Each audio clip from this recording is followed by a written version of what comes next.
आज आपके हाथ में जो वैसे सर के द्वारा दिया गया एक आप प्रोत्साहन समझे, इनाम समझे, जो गला में वैसा जो एक उपहार दिया गया है, उसको लेकर के क्या कुछ कहोगे? मैं बहुत कुछ कहना चाहता हूँ। जी। मुझे यह पाकर बहुत खुशी हो रही है। अच्छा। मेरी मेहनत का यह फल है। जी। मैं बहुत मेहनत करता था इसके पाने के लिए। अच्छा, जो मेहनत नहीं करता उसको क्या कहोगे? मैं कहूँगा कि मेहनत कीजिए तभी आप सफलता अच्छा, पा कुछ सकते ऐसा हैं। दोस्त है आपके पास जो पढ़ता नहीं है, खूब लफुआ बन करके घूमता है? नहीं, मेरे पास ऐसा दोस्त नहीं है। वैसा दोस्त नहीं है, वैसा से दोस्ती भी नहीं करना है। अच्छा, आपके जो प्राप्तांक हैं, कितने अंक आए हैं और कौन से वैसे संस्था में पढ़ाई किए थे? कौन मतलब? आपके प्राप्तांक जो मैट्रिक का जो रिजल्ट आया है, उसमें अंक कितने आए हैं? हमारा 456 नंबर आया है। अच्छा, कितनी तैयारियां करते थे 456 अंक को लेकर के? मैं बहुत तैयारी करता कितने था। घंटे घर पे पढ़ते थे वैसे? 7 से 8 घंटा डेली 7 से पढ़ते 8 थे। घंटा। अच्छा, कौन से वैसे संस्थान में पढ़ते थे? सुपर सक्सेस क्लासेस में तो पढ़ता क्या था। कुछ कहोगे सर के लिए? मैं सर को बहुत कुछ कहूँगा। जी। वो हमारे बहुत मेहनत करवाते हैं। अच्छा। और जी। कहते हैं कि खूब घर पर पढ़ो, तैयारी करो और अच्छा नंबर प्राप्त करो। आगे चल करके क्या बनना है? मैं शिक्षक बनना चाहता हूँ। अच्छा, शिक्षक बनना चाहते हैं। क्या कुछ कहोगे आज इस वैसे सर के जो दिया गया प्रोत्साहन, या तो वैसे जो अंक आपने मैट्रिक में लाए हैं, क्योंकि आपने, चलिए इतने सारे बच्चे हैं इसमें आप दूसरा अंक ला करके वैसे अपने क्षेत्र का या अपने गांव का या अपने माता पिता का जिस प्रकार से सर ऊंचा किए हैं, उसको लेकर के क्या कुछ कहेंगे? वैसे स्टूडेंट के साथ क्या कुछ शेयर करना चाहेंगे? आज मैं इस मुकाम पर पहुंचकर बहुत खुश हूँ। जी। और मैं सभी बच्चों से यही कहना चाहता हूँ कि वो लोग भी आज मेहनत करेंगे जी। तो ऐसे ही मुकाम पर पहुंचेंगे।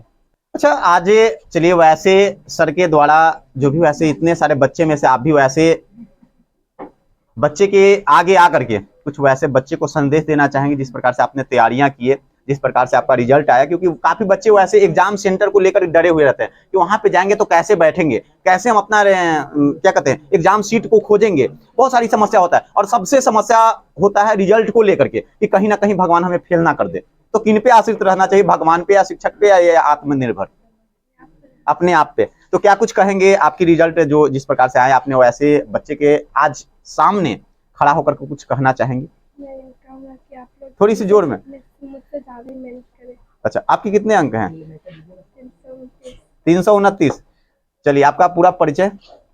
मेरा नाम मानसी कुमारी है। जी। मेरे पापा का नाम विनोद भगत है। मेरा घर राजूपुर है। राजे, चलिए बच्ची हैं, कहीं ना कहीं थोड़ी सी दिक्कत सर आपसे थोड़ी सी हम जानकारी प्राप्त कर लेंगे। वैसे जो भी, चलिए इसे संस्था का एक बच्चे नहीं, काफी बच्चे वैसे अच्छे मार्क्स के साथ रिजल्ट लेकर के आए हैं। हम कोचिंग का फोटो भी डाल देंगे। इनके पास वैसे एक कोई बड़ा संस्था नहीं है, इनके पास कोई वैसा टीवी या कोई ऑनलाइन सिस्टम नहीं है। इनके पास वैसे हैं, वैसे शिक्षक हैं जो ग्रामीण क्षेत्रों में लोग चाहते हैं ना कि हम अपने बच्चे को पढ़ाते। अब मान के चलिए राजीपुर से जाने के लिए मान के चलिए 5 से 7 किलोमीटर पालीगंज होगा, तो कई बच्चे के पास वैसे सिस्टम नहीं होता है, साइकिल नहीं होता है, बाइक नहीं। आज के नौजवानों को बाइक चाहिए कि पापा बाइक ले दीजिए तो हम जाएंगे पढ़ने, नहीं तो नहीं जाएंगे। तो इस गांव में, राजीपुर वैसे छोटे गांव में सर आप संस्था चला रहे हैं, तो क्या कुछ सोच करके चलाएं? क्या कुछ वैसे आपका संदेश है बच्चे को लेकर के या उनके गार्जियन को लेकर के?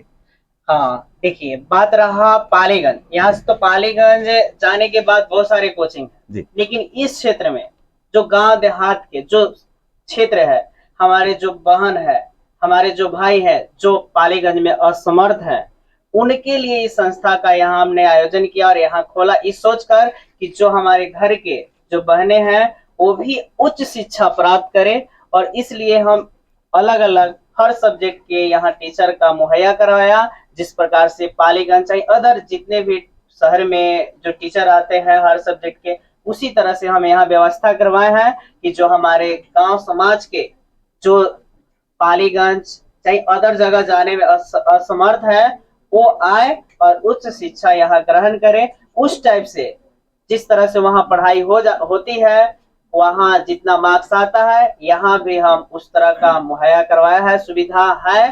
तो हम यही सोचकर यहाँ संस्था का संचालन यहाँ कर रहे हैं। बिल्कुल सर। कुछ वैसे बच्चे भी होते हैं जो पढ़ना नहीं चाहते, शिक्षा को लेकर के बहुत सारी बातें करते हैं। कुछ वैसे गार्जियन भी होते हैं जो पढ़ाना तो चाहते हैं लेकिन असमर्थ होते हैं, उनके लिए क्या कुछ कहेंगे सर? तो हमारे यहाँ देखिए, जहाँ बात असमर्थता की आता है तो हमारा कोचिंग सबसे पहले है कि उन लोग को हम लोग बढ़ावा देते हैं। यहाँ पैसा मायने नहीं रहता है। तो आप किसी भी स्टूडेंट से पूछ लीजिए कि यहाँ जबरदस्ती दबाव पेमेंट के लिए नहीं किया जाता है, ठीक है। तो जो असमर्थ हैं, जो जिनके पास क्षमता नहीं है, वो हमारे कोचिंग में आए और इस चीज को बात को रखें, आपको फ्री ऑफ कॉस्ट हम यहाँ पढ़ाने का काम करेंगे। चलिए बिल्कुल अच्छी हाँ, बात है लेकिन जी, उस स्टूडेंट में पढ़ने की लगन होनी चाहिए। बिल्कुल।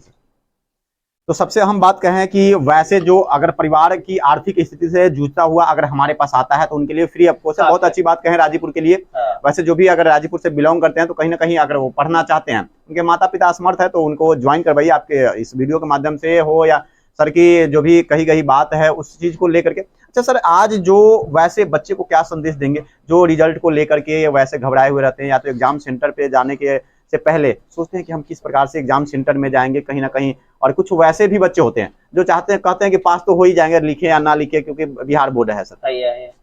तो हम उन बच्चों को कहेंगे कि जो जाने से एग्जाम से घबरा रहे हैं, तो जो उनको टाइम मिलता है साल भर, उस टाइम को सही यूज कीजिए।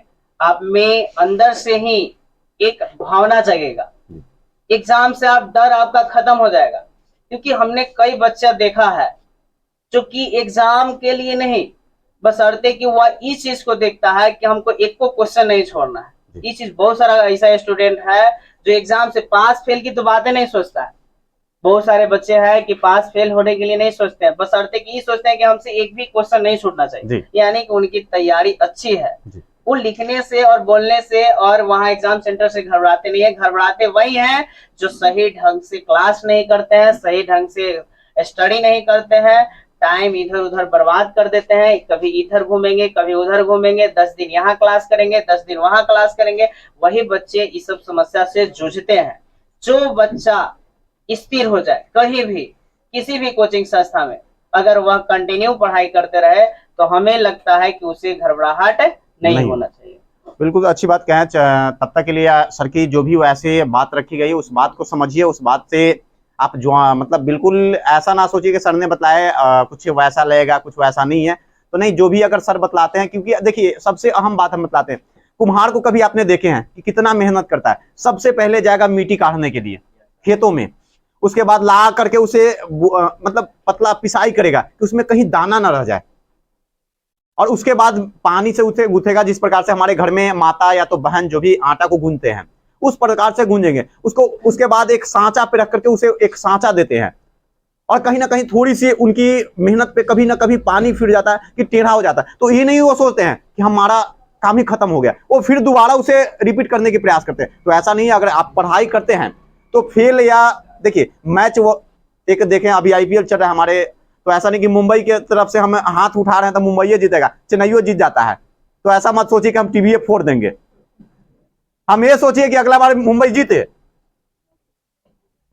तो ऐसा करिए कि आप एग्जाम चलिए पढ़ाई करते हैं तो ऐसा एक अपने दिल में एक वैसा मैसेज लेकर के बैठिए ना कि सर जो पढ़ा रहे हैं ना, उस पढ़ाई को लेकर के हम एग्जाम सेंटर तक पहुंच जाए। तो तब तक के लिए बने रहे ऐसे ही। चलिए धन्यवाद सर।